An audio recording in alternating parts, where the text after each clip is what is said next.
Then Alex Olson, our trainer, can explain everything. We were scrimmaging. They were both on the same team. And Moon, I think, just scored a basket. And the gold team threw it into the point guard real quickly. And Dede was already back in transition defense out toward the wing, getting ready to deny the ball basically to Dejanay Carrington. Because Moon scored the basket, she's in a full sprint going back and looked over her shoulder.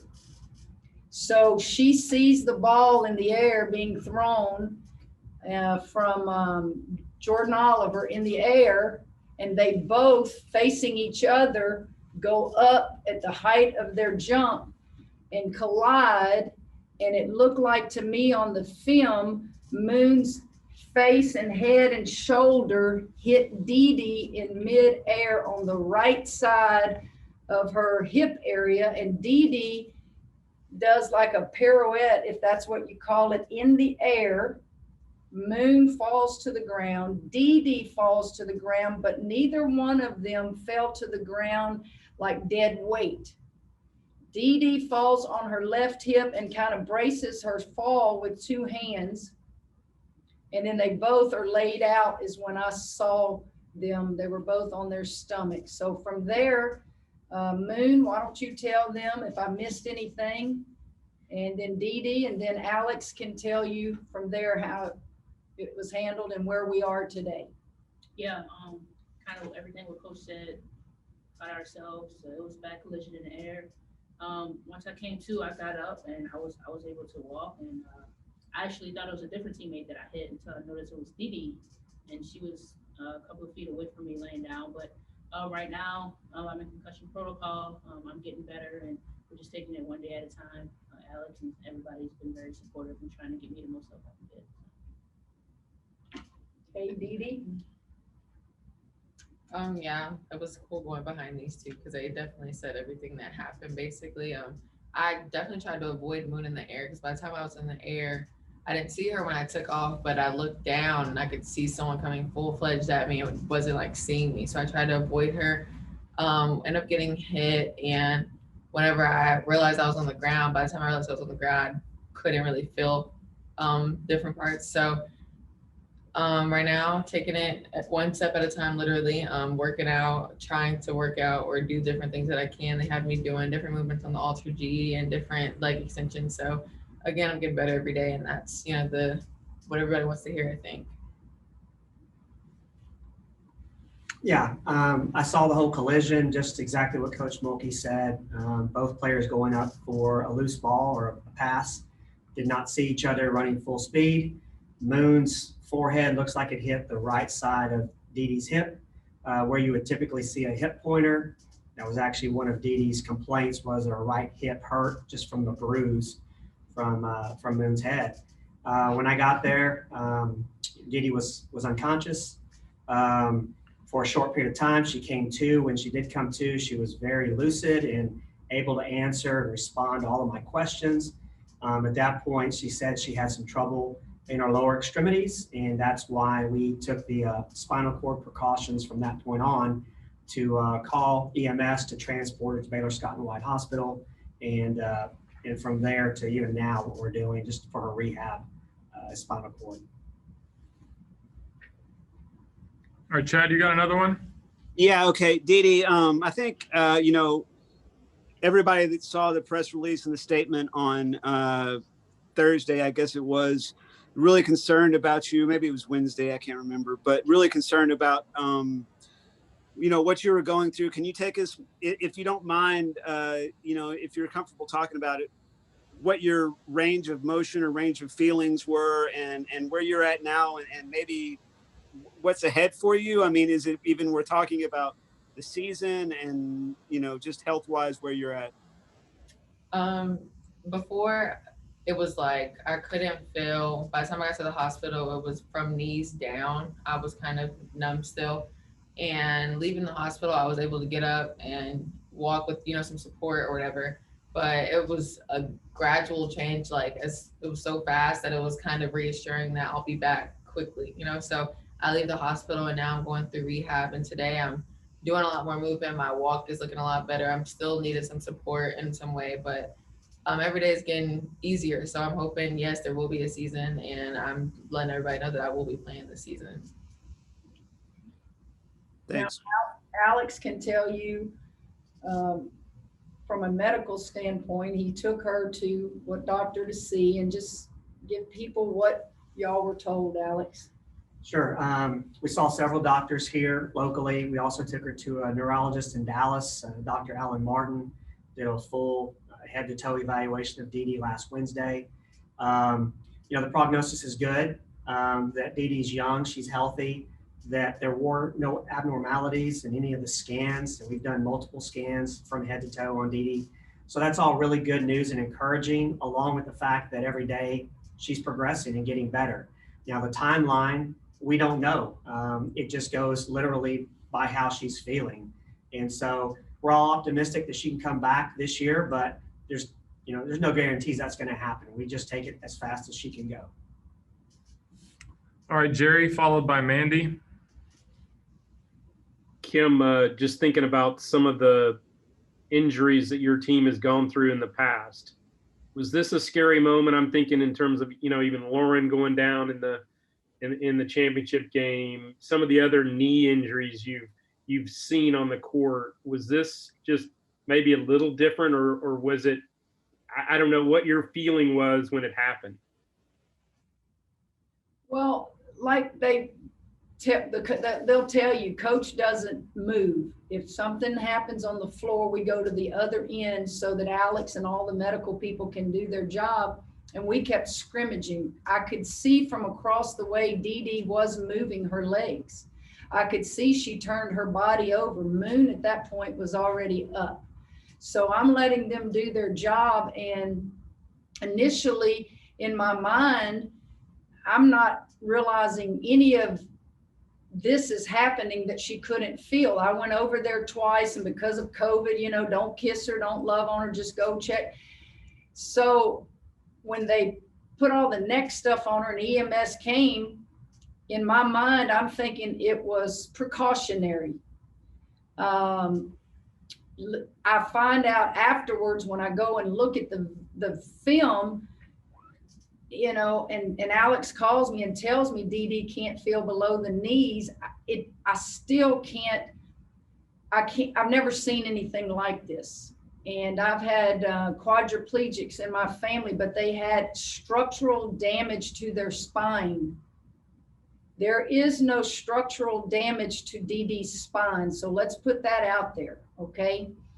This, as I have been told, and Alex correct me, Dede correct me, this is a shock to the spinal cord, which is connected to your central nervous system. And basically, Dede tells me my legs have just got to wake up, coach. And so I can't comprehend, after seeing that collision, which was a terrible collision, led to what I see today. To answer your question, yes, in athletics, you see knee injuries, you see broken bones, you see all kinds of things like that. I've never witnessed this.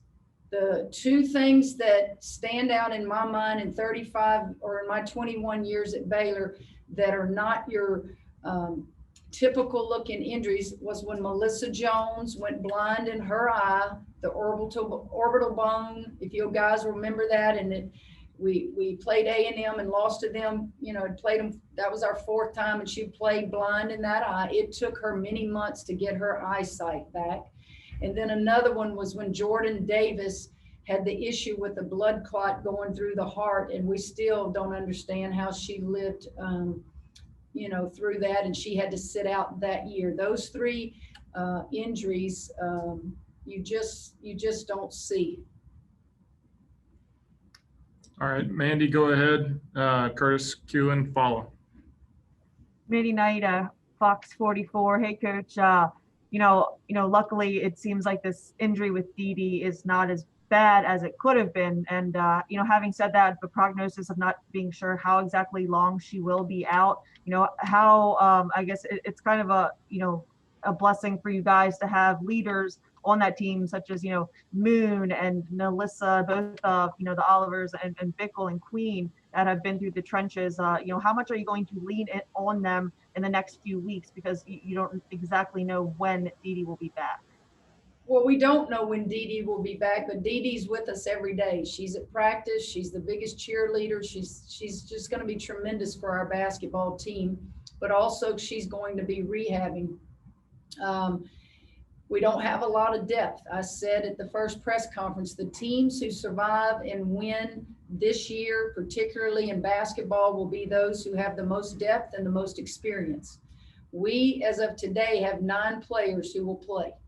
When Dede gets back, she will be the 10th player. But what you have is, while we do have about, 5 or 6 players who got significant minutes, their roles will now change. And that does matter. It's not like we have, 5 starters back. With Dede being out, guys, we now have lost 4 of our starters.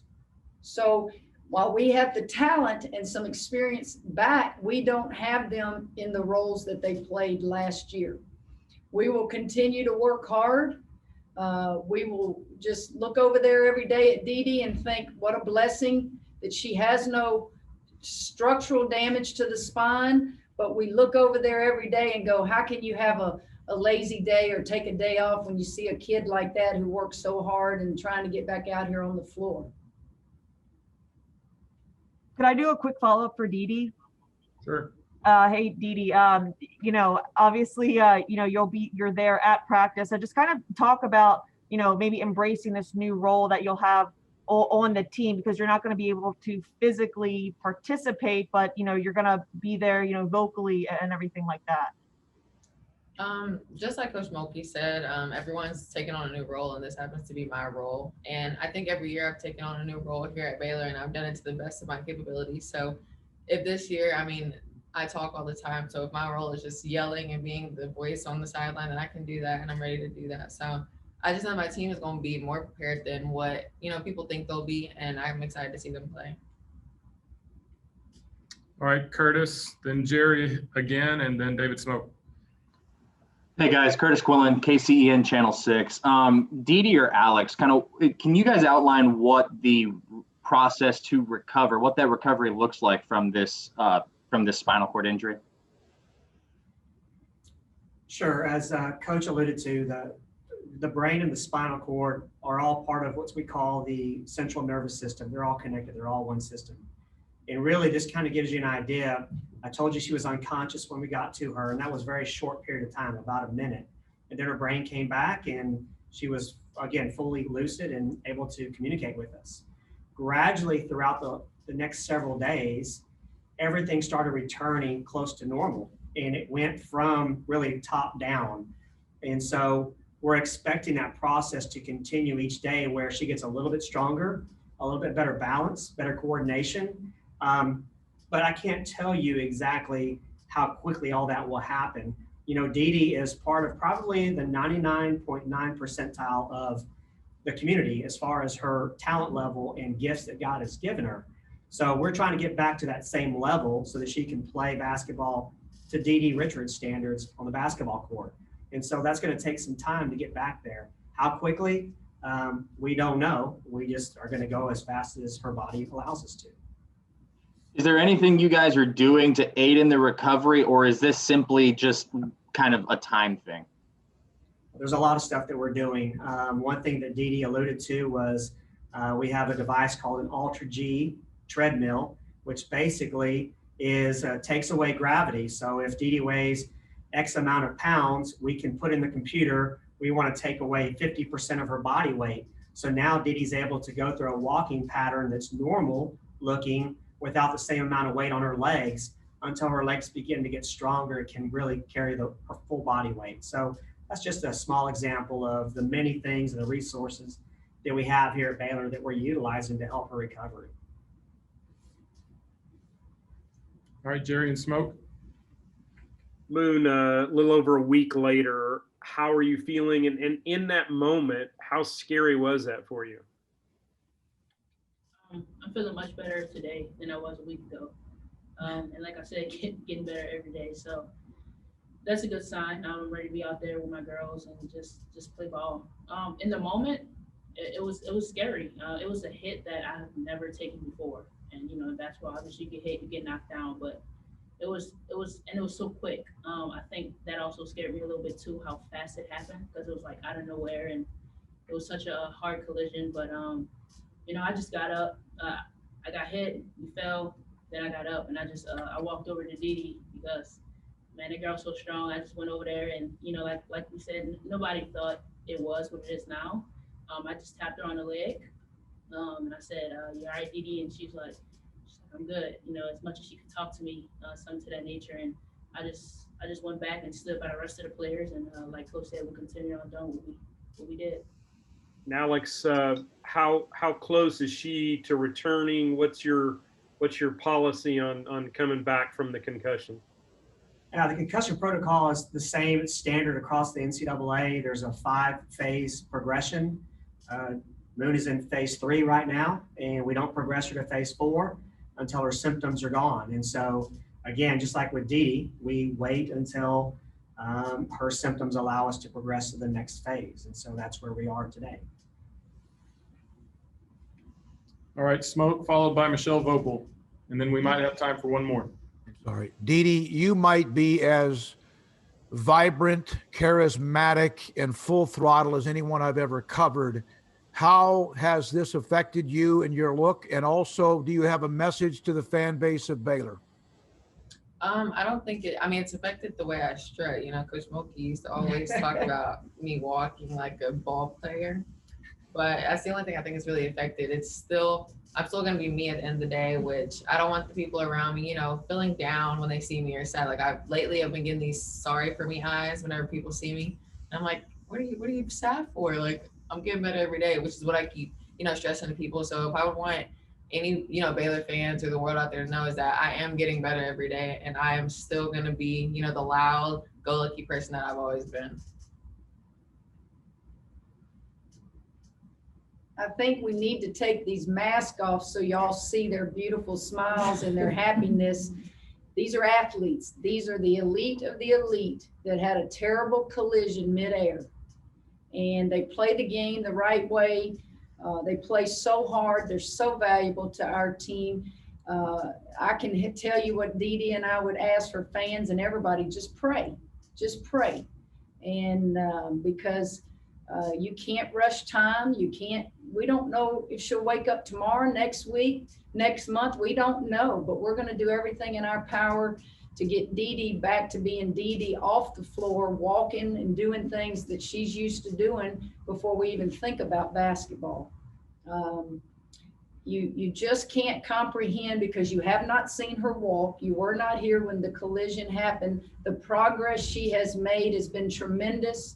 But when you see her for the first time, I think all of you will be with your mouth open that kind of collision created this type of injury, because I still don't understand it. But what I do know is I know Dede Richards. She's tough. She's mentally strong. She's a leader. She's happy. She's in a place where we're going to give her every resource we have. All right, Michelle, and we'll close with Maggie. Yeah, I guess first off, I just wanted to say to Dede and Moon, and I think I can speak for everybody on the call and everybody who follows women's basketball, how happy we are to see both of you today, and how much we're hoping for the quickest possible recovery for both of you. I just have a question for Dede and for Coach Mulkey. The fact that with because of COVID-19, there's the chance of people coming back for another year, basically, even if they play this year, does that play into your decision at all, Dede and Coach, if you could talk about that as well? I think it gives me some reassurance that at the end of the day, this injury, like they said, only time can tell whenever I come back. It kind of reassures me that I'll always have a home here. Not that they weren't already reassuring me that, but now I'm not really rushing, which Coach Mulkey always lets me know that I'm never being rushed. But I naturally am going to rush myself because, at the end of the day, I want to be back on the court. But this, knowing that I can come back, it kind of makes it easier for me to kind of, take it literally one day at a time and, get to know myself a little better with Alex. I never thought of that, Michelle. In fact, when the NCAA said they could get their year back, I kind of shocked them one day and said, I need to know right now, today, how many of you are coming back? And they were just like, oh, wait, whoa, you know, and you're looking at Dede, a first round draft pick, and you're looking at Melissa and some other these, yeah, so they need to decide that on their own. And you never want to make those decisions quickly. A lot of things happen, particularly when you have transferring that's going on this day and age. You know, kids, you know, transfer in, transfer out. So Dede probably in the back of her mind goes, you know, I've got another year, no matter how slow or how fast it takes me. But really, at this point, from my perspective as a mother first, it's just not about basketball for me.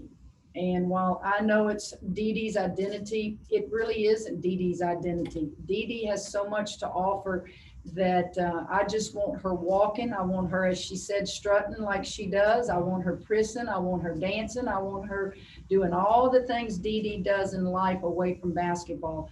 And certainly basketball is her goal and should be her goal. And no one has told her it any differently.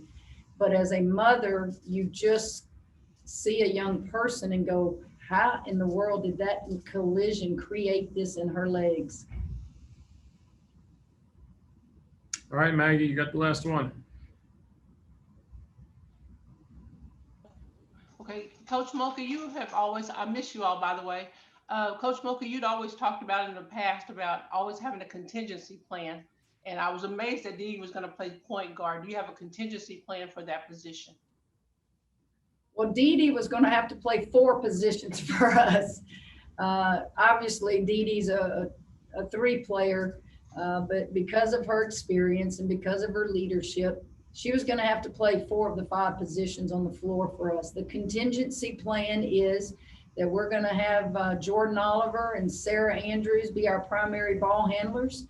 And I think that, you know, Sarah being a freshman, it's going to take her a little bit longer to adjust to this level, but she's working hard at it every day. I think Jordan Oliver played some point last year behind Cooper. She definitely played it more than Dede did. And I think she understands that she has to be the most experienced ball handler we have if we had to play a game today. And she's playing with a lot of confidence right now.